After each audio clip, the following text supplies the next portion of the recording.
Did you like that job? What job? The underwater welding? I did. I did. And I did for a couple of reasons. Yeah, I was getting back into shape. I was constantly moving. I love the water, so I was in the water all the time.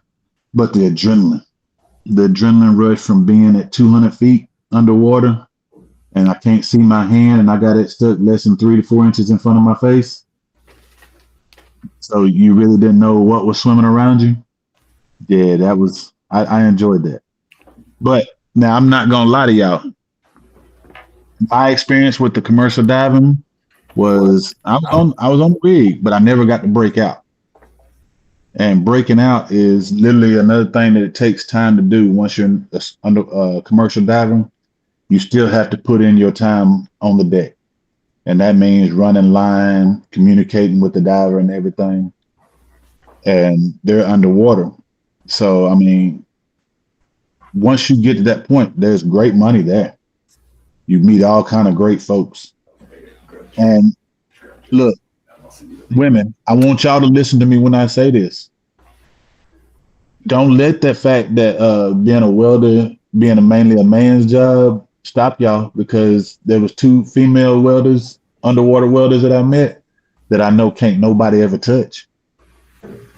They welded better than anybody I know. And now I got a goddaughter that she's doing welding. She's been doing welding in high school, and she just graduated this past week down here. And that's what she's going to continue doing, is welding. I just emailed you the link, Adrian.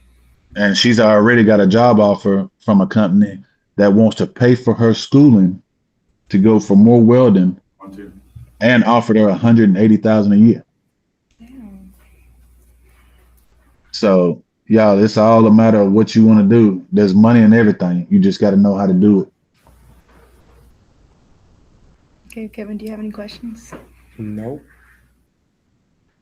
Wait, what is the path for these? So Valerie, tell Adrian, you'd seen something about underwater welding on TikTok or something, Yeah, right? well, It was just a video. It was just You saw, a but you video. heard about it, right? Is it? It wasn't that I heard about it. It was just like a video. It was like from afar. It was like, oh my God, that supposedly that job pays good.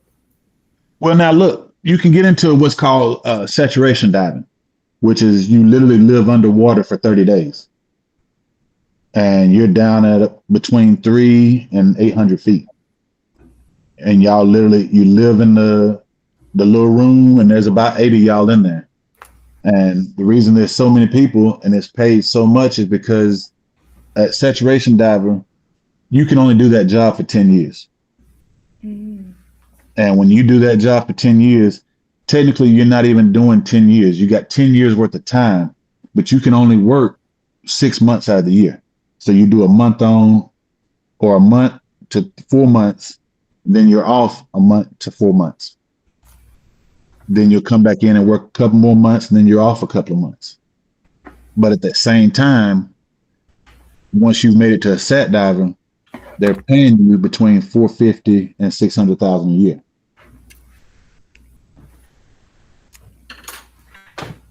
So what's I mean, the start? How do you get into doing that? What is the first step?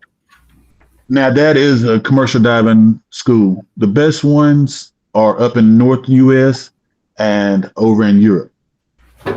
Those are the best ways to get into it. They do have a school down in Florida called Commercial Diving Academy. I wouldn't suggest that to anybody, but the other schools definitely look into it. Sorry, we got an We announcement. have an announcement. Yeah.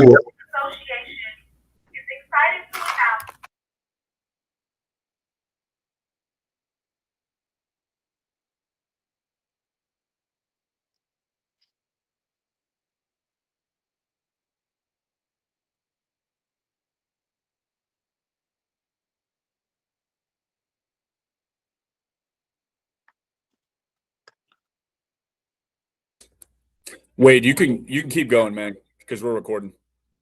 Oh, Don't worry about it. Yeah. I didn't understand. I mean, I know everything was muted out. I just didn't know what y'all were talking about. And I was trying to find a couple of these pictures from They're doing announcements, but you can keep going. Okay. Yeah, I was trying to look up a couple pictures for these the Commercial Diving Academy, but I don't know what's going on with my OneDrive. But y'all, I mean, there's money in everything. just my whole goal has been to find what I love. That's all I've been searching for, is to find what I love and to finish out my life that way, besides my wife and kids. And for me so far, it's in the water. In the water or on the water. I haven't found anything that calms me and puts me at peace like that does. Craziest underwater welding story. You told me the one when you decided to call it quits. You were up in the North Sea and you saw a boat flip, right? Yeah, and then like if you look, there's a movie now about one of the stories up there in the North Sea where the guy that was in the storm. Like Norway, Scotland, way up. They got a lot of oil there. His line got detached and he was underwater for 30 to 45 minutes. And when they finally got back to him, he come back before they got back to the surface. Mm-hmm. He lived. But like there's a movie about it. You were there when it happened? Huh? You were there? 2 platforms over. How did he live? Bro, we don't know. We think it was the being at that depth and that temperature.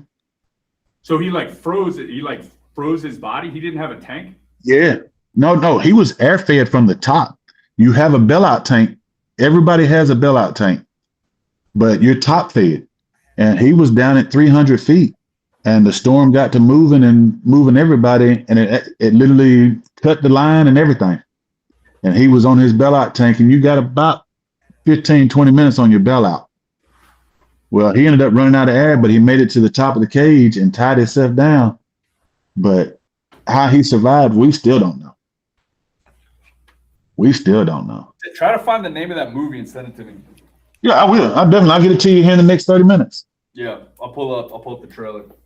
But that, and then I'll tell y'all, look, I am 6'8". So I run anywhere between the range of weight of 285 to about 420 pounds, depending on what shape I'm in at the time. I'm currently down to about 280. But my biggest fear, I got 3 things in this world I'm afraid of. There's sharks, snakes, and cats. Dude, you're afraid of cats? They put me in the hospital when I was a kid, you motherfucker. All right. Sorry. They put me in the hospital as a kid. Cat scratch fever is a real thing. There's a technical term for it. Afraid of cats. All right, sorry. Of all people to be afraid of cats. All right, sorry. But diving, you see some things. Like I went diving on our R&R, the 18 days of R&R I took in Iraq. Went down to South Africa. Went to what they call the Triangle of Death and went diving in a cage. Yeah, I seen a shark out there that was every bit of 22 foot.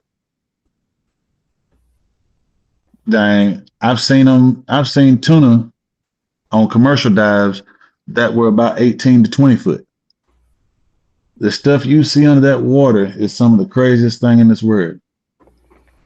And I mean, I love being there, but y'all realize y'all only got 3% of the water's been discovered in the world. And that's what I figured out, felt like I was doing while commercial diving, was trying to explore the rest of the water.